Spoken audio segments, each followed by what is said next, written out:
Assalamualaikum warahmatullahi wabarakatuh. Perkenalkan, nama saya Mahda Adin Kamila dengan NIM 2441104023565 akan menerangkan tentang sejarah Cut Nyak Dien, simbol perjuangan dan nasionalisme di Aceh. Yang pertama ada profil Cut Nyak Dien. Cut Nyak Dien lahir di Lampadang, Aceh Besar pada tahun 1850 dan meninggal pada tanggal 6 November 1908. Cut Nyak Dien adalah putri dari Teuku Nantasutia yang berasal dari perantau Minangkabau Datuk Madum Sati, yang juga merupakan salah satu kepala daerah paling berpengaruh di Aceh selama pemerintahan Sultan Mahmud Syah. Cut Nyak Dien lahir dalam keluarga bangsawan Aceh yang dihormati. Pada usia yang masih sangat muda, Cut Nyak Dien dipersunting oleh Teuku Ci Ibrahim Lemah yang juga berasal dari keluarga bangsawan. Mereka dikaruniai dengan seorang putra. Kedua, pada masa peperangan, setelah meletusnya Perang Aceh pada tanggal 28 Desember 1875 atas perintah suaminya Teuku Ci Ibrahim, Cut Nyak Dien bersama ibu dan anaknya meninggalkan Lampadang menuju tempat pengungsian. Dengan berat hati, Cut Nyak Dien harus meninggalkan kampung halamannya serta berpisah dari suaminya. Teuku Ci Ibrahim mengerahkan 70 orang untuk menjaga, mengawasi, dan membawa kebutuhan mereka selama di pengungsian. Di tempat pengungsian, Cut Nyak Dien mengajarkan ilmu agama dan Al-Quran kepada masyarakat sekitar di tempat pengungsian. Pada Desember 1875, pasukan Belanda yang dipimpin oleh F.T. Angel menyerang daerah Lempadang. Tidak lama kemudian, kabar kematian Teuku Ci Ibrahim terdengar oleh Cut Nyak Dien. Hal ini menimbulkan amarah Cut Nyak Dien membara sehingga bersumpah akan menghancurkan Belanda. Yang ketiga, perjuangan Cut Nyak Dien bersama Teuku Umar. 2 tahun berlalu, Teuku Umar mengajukan lamaran kepada Cut Nyak Dien, namun Cut Nyak Dien tidak langsung menerima lamaran dari Teuku Umar dan mengajukan satu syarat, yaitu diperbolehkan untuk ikut dalam perang.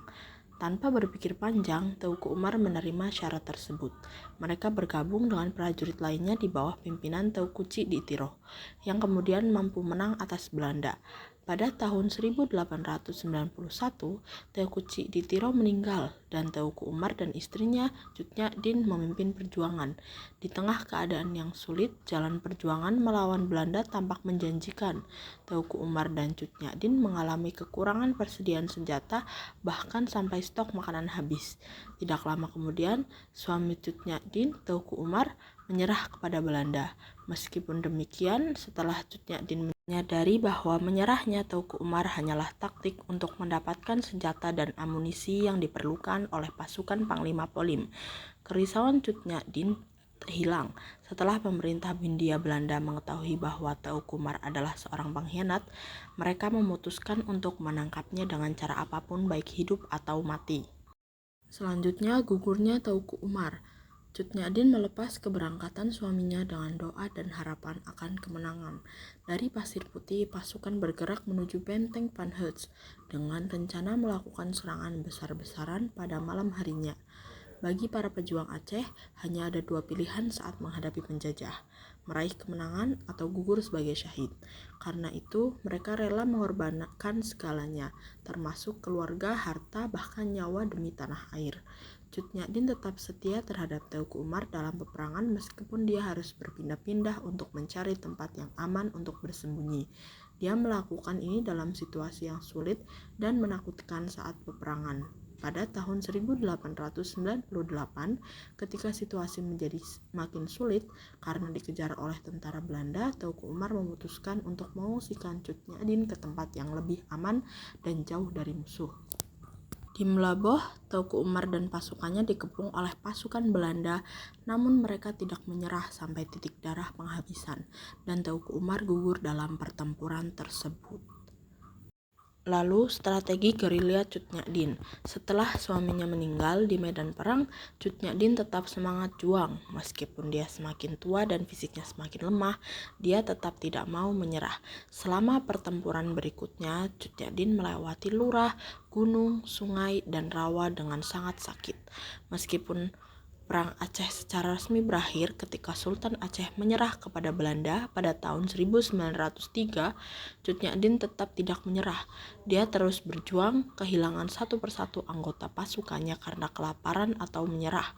Tidak terasa Cut Nyak telah bergerilya melawan tentara Belanda selama 6 tahun. Dia berjuang dari kuburan Umar yang jauh di dalam hutan di wilayah Sungai Woyla dan Sungai Melaboh. Dia berusaha sekuat tenaga untuk merencanakan perang besar-besaran di seluruh Aceh. Segala emas dan intan pusaka yang masih ada serta barang berharga lainnya dikorbankannya untuk mengisi kas peperangan dan membentuk pasukan penggempur. Sementara itu, Cut Nyak baru menerima kabar bahwa Belanda tengah membangun benteng pertahanan di wilayah Pidi. Ia melihat ini sebagai momen yang tepat untuk mulai membentuk pasukan bersenjata. Panglaut mengusulkan agar para calon prajurit dilatih terlebih dahulu, terutama dalam hal keberanian dan keterampilan tempur. Usulan ini pun segera mendapat persetujuan dari Cut Nyak. Namun setelah pasukan terbentuk, Cut Nyak tidak serta-merta melakukan penyerangan langsung seperti strategi yang biasa digunakan Teuku Umar. Ia lebih memilih berperang di wilayah pedalaman dengan metode gerilya. Ia memahami bahwa situasi perang di Aceh mulai menguntungkan pihak Belanda, maka melakukan serangan terbuka ke markas musuh akan menjadi keputusan yang keliru. Selama menyusuri hutan, Cut Nyak membekali pengikutnya dengan pengetahuan tentang alam. Ia mengajarkan mereka cara memanfaatkan buah, umbi-umbian, dan dedaunan sebagai bahan makanan dan obat-obatan saat persediaan mulai menipis. Meskipun kondisi semakin berat, para pengikut Cut Nyak tidak pernah menunjukkan tanda-tanda putus asa. Mereka tetap setia dan bergantung pada pemimpin mereka dalam perjuangan melawan penjajah. Bahkan jalan menuju tempat persembunyian sengaja dibuat menyimpang dari arah sebenarnya, agar mata-mata Belanda yang mencoba melacak jejak tidak mudah menemukan lokasi mereka. Pada bulan Oktober 1901, Cut Nyak memutuskan untuk berpindah lebih jauh ke pedalaman, menuju daerah dataran tinggi Gayo. Langkah ini diambil untuk semakin menjauh dari jangkauan patroli Belanda. Selanjutnya, penangkapan Cut Nyak oleh Belanda. Hingga pada suatu hari di tahun 1904, Panglaut memutuskan untuk memberitahu Belanda tentang keberadaan Cut Nyak. Ia tidak lagi sanggup melihat penderitaan fisik yang terus dialami oleh istri Teuku Umar itu. Setelah berpamitan, ia pergi menuju tempat pasukan patroli Belanda yang dipimpin oleh Van Vuuren. Saat tiba di sana, para prajurit Belanda langsung bersiap melakukan penyerangan. Namun Panglaut segera meminta waktu untuk berbicara secara langsung dengan Van Vuuren mengenai Cut Nyak. Van Vuuren menyadari bahwa informasi yang disampaikan oleh Panglaut adalah penanda berakhirnya perlawanan Cut Nyak. Panglaut memohon agar Cut Nyak diperlakukan secara manusiawi dan berjanji akan merawatnya setelah tiba di kota raja. Van Vuuren mendengarkan permintaan tersebut dengan penuh perhatian, lalu memerintahkan pasukannya untuk bergerak menuju lokasi persembunyian. Ia sendiri turun langsung memimpin patroli dengan Panglaut sebagai penunjuk arah.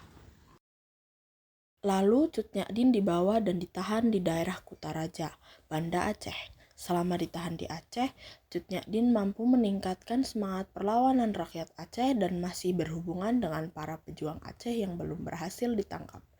Tamu-tamu yang mencurigakan masih sering datang menjenguknya, sehingga membuat Belanda curiga, maka Cut Nyak pun diasingkan ke Sumedang. Hal itu dilakukan untuk meredam pengaruh Cut Nyak terhadap perjuangan rakyat Aceh yang hingga kini masih terus berkobar di beberapa daerah. Selanjutnya, gugurnya Cut Nyak. Selama menjadi tahanan politik, Cut Nyak jarang terlihat keluar rumah. Ia mengisi hari-harinya dengan menghafal ayat-ayat Al-Quran. Walaupun penglihatannya sudah sangat terbatas, ia tetap mengajarkan Al-Quran dan memperbanyak zikir di sebuah ruangan kecil sebagai bentuk kedekatan spiritualnya dengan Tuhan. Dedikasinya dalam menyebarkan ilmu agama membuatnya disukai oleh para ibu dan anak-anak. Tak jarang masyarakat memberikan makanan dan pakaian untuknya, meskipun Cut Nyak seringkali menolaknya dengan halus. Kondisi kesehatannya terus menurun seiring bertambahnya usia. Ia menjalani masa-masa akhir hidup dalam kesendirian, jauh dari kampung halaman dan orang-orang tercinta. Cut Nyak wafat pada 6 November 1908 dan dimakamkan secara terhormat di Gunung Puyuh, Sumedang di kawasan pemakaman para bangsawan.